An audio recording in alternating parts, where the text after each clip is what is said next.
All right, Eagle fans, before we start today's video, you need to go download the Newsbreak app right now. Trying to get 10 plus of you guys. Go to chatsports.com/EaglesNB to download the app with your iPhone or Android device. That way you get up-to-date local news, weather, sports, politics, and more. More details on the app and what it can do for you guys coming up a little bit later on in the show.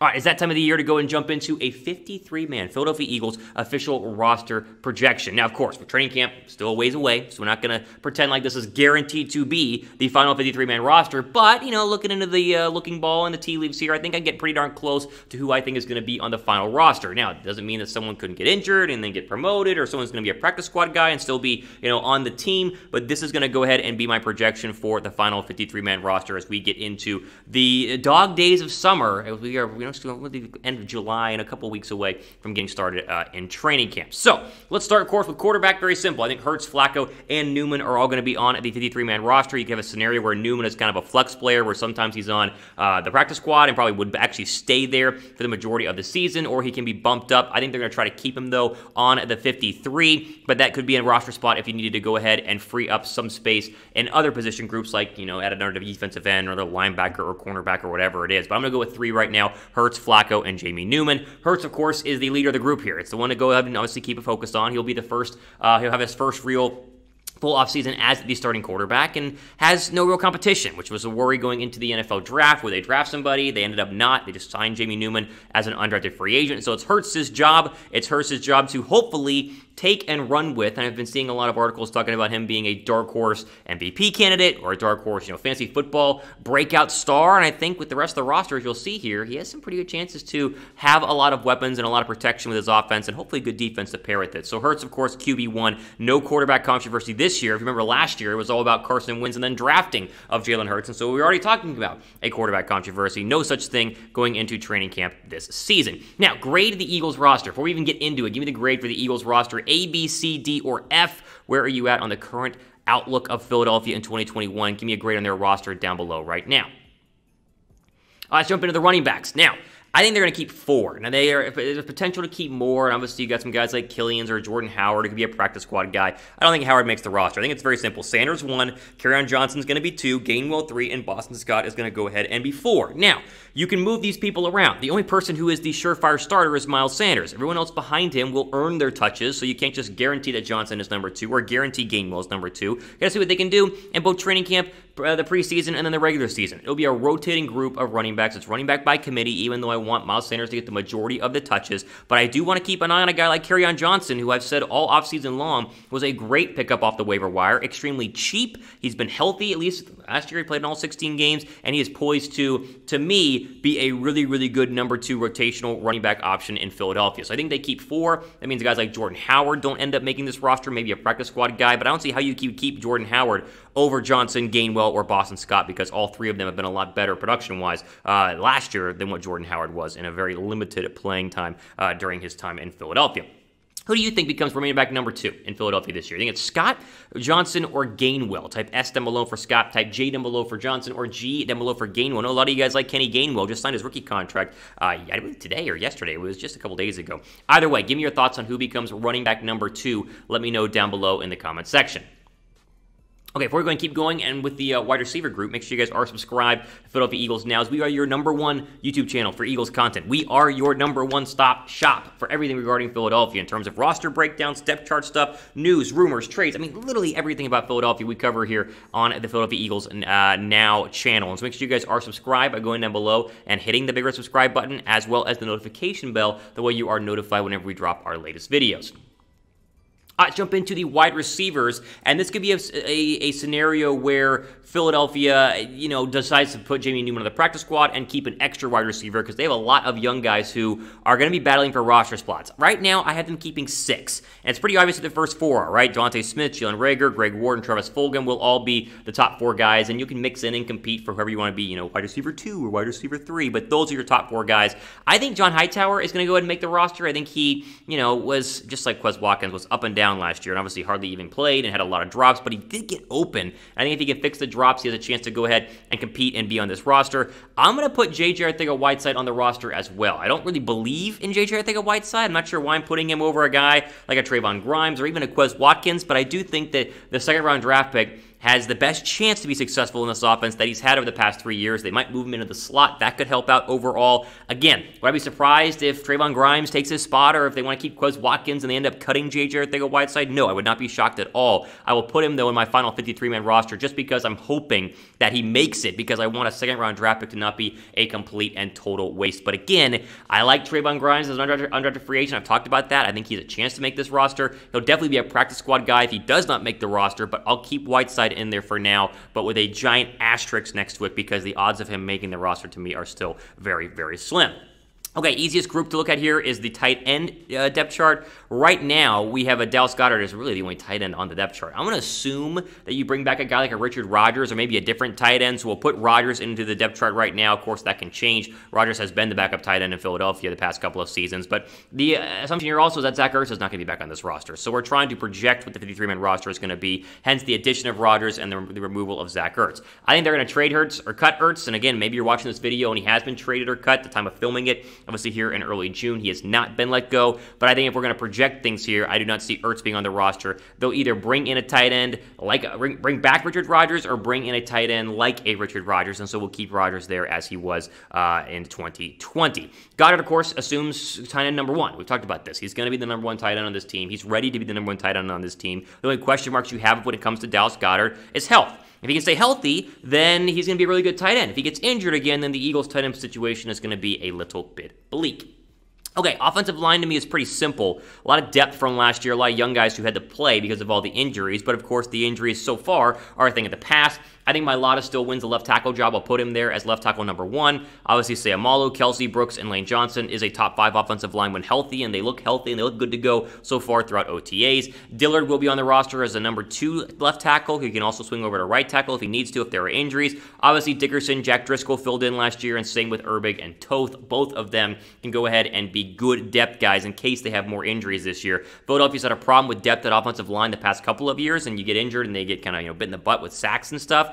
A guy like Driscoll, Herbig, and Toth are all more than comparable depth spots at the tackle and guard positions, and so I feel pretty confident that Philadelphia, even with some injuries, can withstand that at the offensive line position. Mailata, of course, is the guy that everyone wants to watch in training camp. You know the rest of the left tackle or the rest of the offensive line spots are all filled and taken. Like no one's going to beat out Brandon Brooks, and no one's going to beat out Jason Kelce. The one battle is left tackle.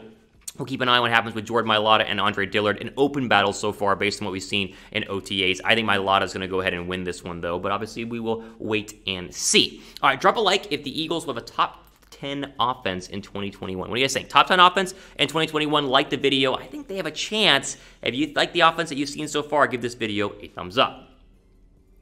Okay, mentioned earlier in the video, we're trying to get you guys to go ahead and download the Newsbreak app because, trust me, once you download it, you will thank us because it is the best free one-stop shop for all your local, news, politics, sports, weather, whatever you want to follow. All you got to do is download the app, chatsports.com/EaglesNB, and then it downloads to your Android device or your iPhone with the link will be down below in the description box. And then you put your zip code in. You can follow any sort of local news, weather, politics, sports, as I said, in any county, whether you're in Cherry County or Delaware County or Chester County or not even in the state of Pennsylvania. You can move around, obviously, with any sort of zip code. Right now, though, we're getting smoked by the Cowboys report, and I hate losing to Cowboy fans. And so right now, the Cowboys report has like 1,300 followers on Newsbreak. We only have 575 followers, and so help us out catching the Dallas Cowboys report by going down below and, again, downloading the Newsbreak app and getting to following all of your latest news, including what we have. So chatsports.com/EaglesNB. You can also search for our page, Eagles Now by Chat Sports, and get all the videos populated on the Newsbreak app as well. So go down below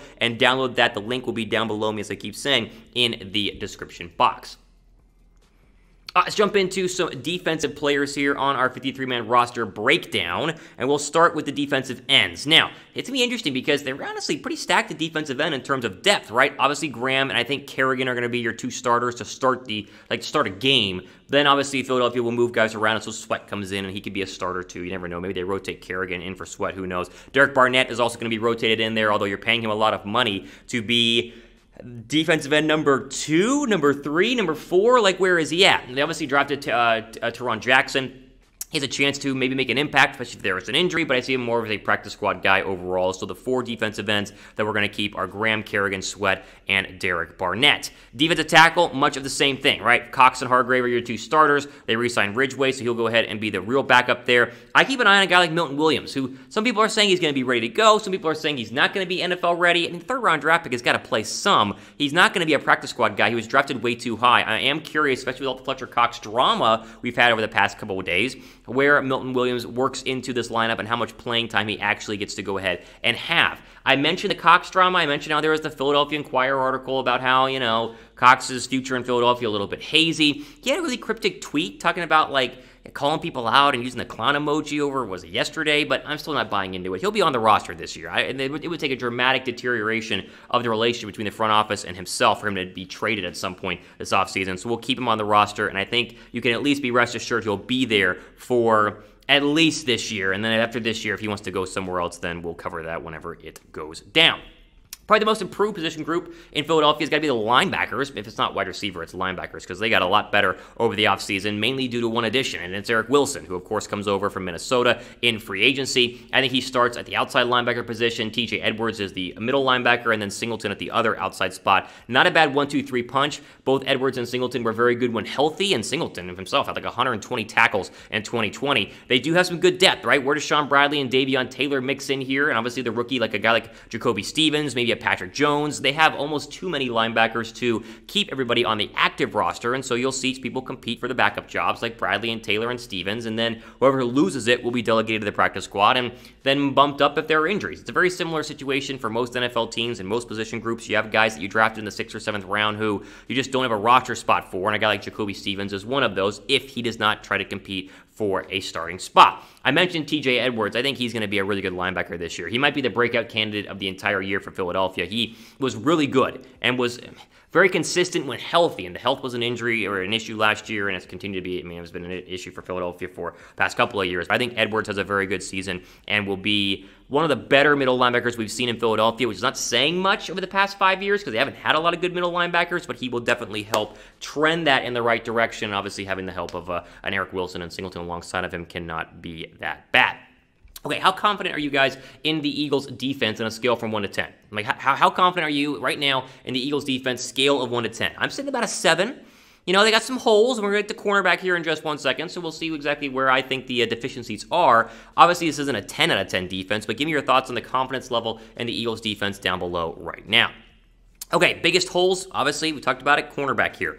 This is the projected depth chart as of today. You have to be Darius Slay, I guess Zach McPherson at right cornerback or cornerback number 2, and Maddox at the slot, because Maddox has been, even though he's played on the outside, he's been a better slot cornerback throughout his career, and so I'm going to assume that if McPherson wins this battle, we'll keep Craig James and Michael Jacquet on there as well. Jacket, Jacquet, however you want to say his last name. The thing about McPherson is he's a rookie, and he's a 4th-round draft pick out of Texas Tech, and so we're assuming he's going to win the starting job, even though, yeah, it's a big assumption. And so what else are you going to do? Hopefully they sign somebody. We talked about a guy like a Steven Nelson out of Pittsburgh, but where we stand today here on Tuesday, June 8th, it looks like it'll be McPherson and Maddox competing for the number 2 cornerback slot, and I would assume they would want Maddox to be the nickel if McPherson starts, hence is why I have the depth chart labeled as it is. All right, final big spot here, of course, is the safety. As we go ahead and keep going here, Anthony Harris is going to be the starter. The question will be the Ronnie McLeod situation. Remember, he tore his ACL mid-December. He could start on the pup, but obviously when he's healthy, he'll be the other starter out there, one of the team captains on defense. So you could see a guy like Kayvon Wallace go ahead and be a starting safety in for Ronnie McLeod alongside the new addition in Anthony Harris. I see Graylin Arnold making this roster, especially if Ronnie McLeod is on the pup list going into the season. The free safety out of Baylor a couple of years ago. Played in special teams, got into the starting lineup late in the season. I could see him making the roster as well. I mentioned McLeod with the torn ACL. He could be back in time for the season, but the odds aren't that great, so I'd expect him to be on the pup for the first 5 or 6 games, and then you could go ahead and start a guy like Kayvon Wallace, but obviously something to keep an eye on because McLeod, as of today, is not ready to go because, again, December was really not that long ago. Okay, quickly, special teams. I think it'll be Jake Elliott. I would expect maybe some competition at punter. I don't think Siposs is going to go ahead and just be handed this punting job, but you never know. And so as of right now, he's the only punter on the roster. And of course, ending on the GOAT, the long snapper, Rick Lovato, who has been a long snapper in Philadelphia for a while and does not require a lot of explaining. All right, there you go. There's my projected 53-man roster as of today. And, of course, this is going to change. And you're going to get training camp, and you'll have injuries, heaven forbid, and you'll have people play a lot better than you expected. And so we'll do an updated version of this video in the coming days and weeks. But that is my official 53-man roster breakdown getting into early June here.